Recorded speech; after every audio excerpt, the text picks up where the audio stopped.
what I'm going to teach you today, if you follow these steps, what I can tell you is that people are going to show up, they're going to show up on time, and they're going to be impressed by your professionalism, and they're going to thank you for the reminders that you're sending.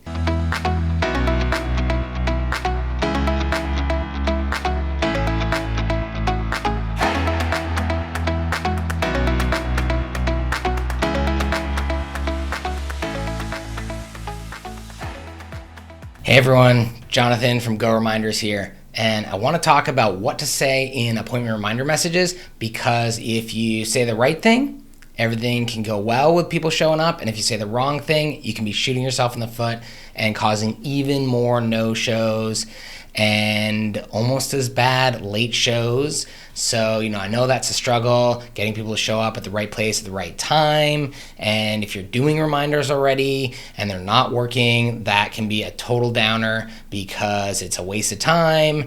Instead of decreasing your no-show rate, people are no-showing more frequently, and business can get killed by that. So, what I'm going to teach you today, if you follow these steps, what I can tell you is that people are going to show up, they're going to show up on time, and they're going to be impressed by your professionalism, and they're going to thank you for the reminders that you're sending.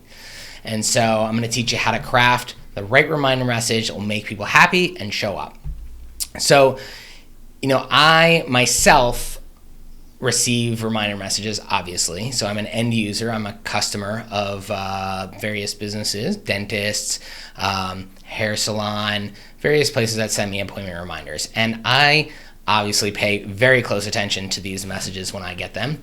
And I think through how they could be improved, what's going really well with them, and so I can improve our product. And so, when I get reminder messages that have the information that I need at the right time to get me to either let the business know if there's a problem and I can't make an appointment ahead of time, or to get to the appointment at the right time, at the right place, or on a Zoom link, or whether it's virtual or in person, those, it's totally seamless. And the ones that I can't reply to, if I have a conflict, I need to reschedule, it's a total hassle. I have to, if it just says, this is not, don't reply to this, or if I try to reply saying, hey, I can't make it, and I get a message saying, the reply wasn't delivered, I then have to go rifle through my contacts and figure out, do I have that office's number? And if I don't, I have to go to Google Maps and find their number, and then I call them up, I sit through their phone tree only to find out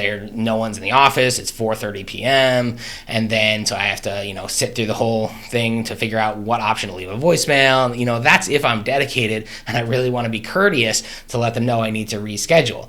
So for all the people who are not doing that, that means last minute no-shows, no calls, late shows, because there's no easy way to get in touch and the information is not in there. Same with if I'm about to go somewhere, I glance at the reminder message and it doesn't say the address, or if I'm about to log on somewhere, it doesn't have the Zoom link. Can be a total disaster, and I end up, sometimes not being there on time because of those reasons. It's my fault.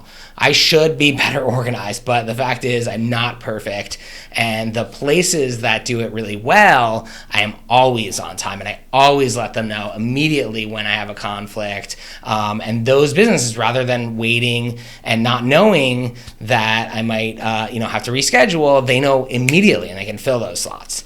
And so the framework that I'm going to teach you today about writing reminder messages is 3 simple steps.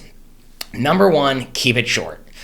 If it's too long, people look at it and put it in that category of, I need to focus on this. I don't have the time right now to focus on this, so I'm going to read it later. And it gets put in the later pile, and then it never gets dealt with often. So you want to keep it short so that people read it immediately when they see it.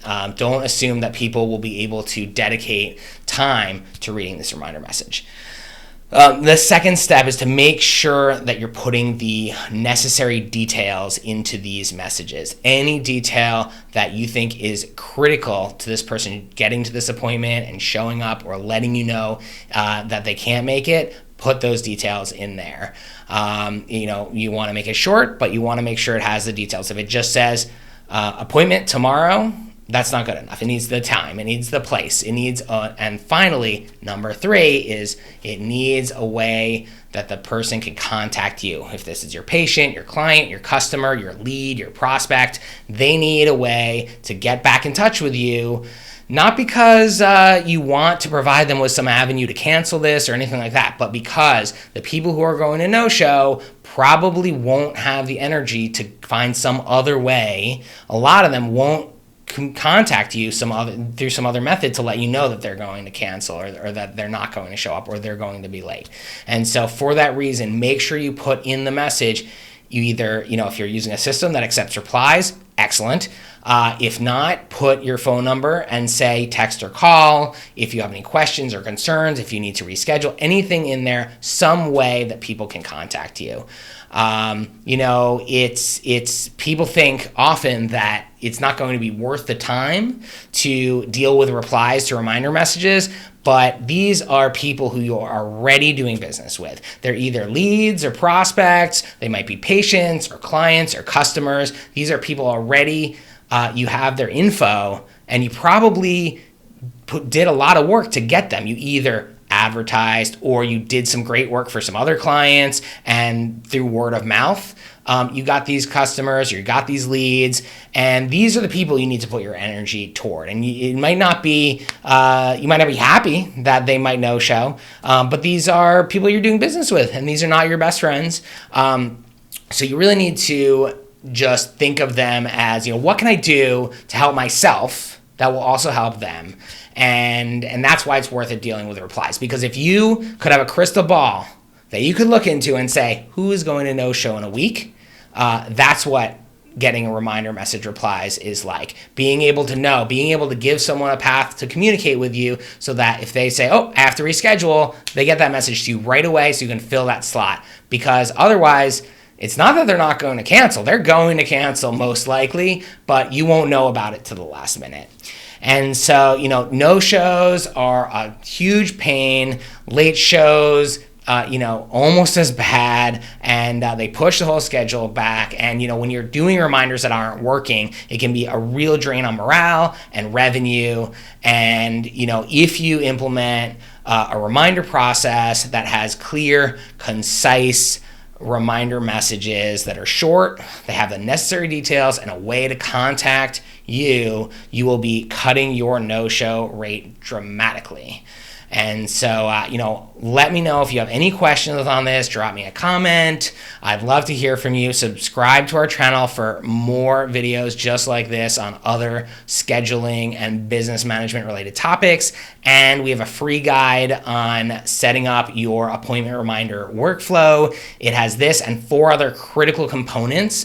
Very simple, but really important steps to cutting your no-show rate and getting people to show up for appointments. Link below, click that to get that free guide, and I will talk to you soon. Take care.